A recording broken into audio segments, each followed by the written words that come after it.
Hi guys, it's Bill. I'm a type 1 diabetic for 20 years. Today's video, I'm going to tell you what I think diabetes means to me. Number one, I really hate the word diabetes, okay? I pronounce it diabetes, not diabetes, okay? That kills me, okay? That kills me. And the other thing that I really want to talk to you guys about was limiting your time being a diabetic, okay?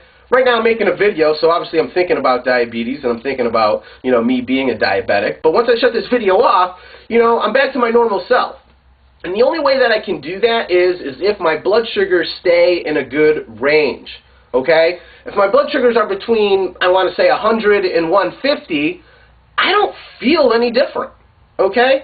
I don't have diabetes during that time period, okay? So if for 24 hours a day I can be between the range of 100 and 150, which I don't know the last day that happened, to be honest with you, but if it did happen, I don't feel like a diabetic. When I do feel like a diabetic is when my blood sugars are low, because I get a different feeling, and you guys can watch those videos, and when my blood sugar's high. I get sweaty, I can't talk right, and things like that. That's when it affects me. So what you guys really got to think about is how are you going to limit your time being a diabetic? And the only way that you can do that is by educating yourself and really being on the curve of all these new things that are coming out. There's some great continuous sensors out there, guys.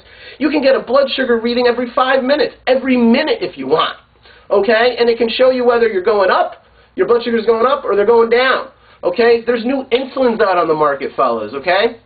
Where if your blood sugar is 200 and you're using Humalog or Novolog, the standard, it might take 2 to 3 hours to get that blood sugar down.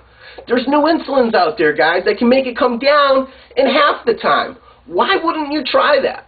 Why isn't your doctor telling you about that? Well, most likely, your doctor doesn't have diabetes, so he's not researching it on the internet when he gets home at work. Hey, he might be a great guy or gal, but I really believe if they don't have diabetes, you really don't know what you're talking about, because it looks good in a book, but what's in a book? Geez, man, that's probably 2 or 3 years old already. So what you really got to figure out is what is your kind of vision of diabetes? And for me, it's a couple of things. One, I want to limit my time being a diabetic. Two, I'm always looking for faster acting insulins, okay? The wave of the future is insulins that are going to be able to get your blood sugars down quickly and not stay in your system for a long time, okay? Because that's one of the dangerous things. A lot of times people will treat a high blood sugar maybe with a 200, check their blood sugar 2 hours later and they're, 120.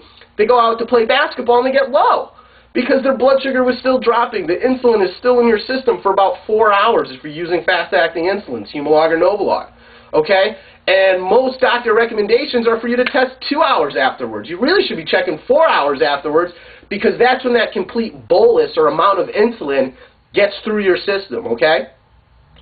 So basically, diabetes to me is just another thing I have to do. And I have to do it. And I think that's really where all the tension comes from for people who have diabetes. Because I really wish I could wake up and not have to check my blood sugar or put on my insulin pump or, do those things. But I have to. I have to. And because you have to, and because you don't have any choice, you might as well do it as best you can. Because if you're not in the right ranges, you're not only going to, shorten your life expectancy or shorten your height, because it does stunt your growth, by the way, if you do have erratic blood sugars during growth spurt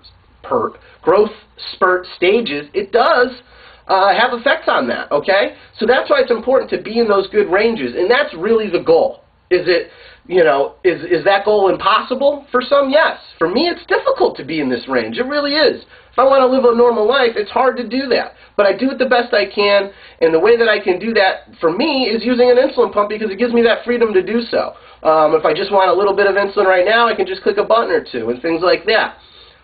So it's whatever works for you, and I really wish all you guys the best of luck. I hope this video helps. But really, limit your time being a diabetic. That's the key. Good luck and take care.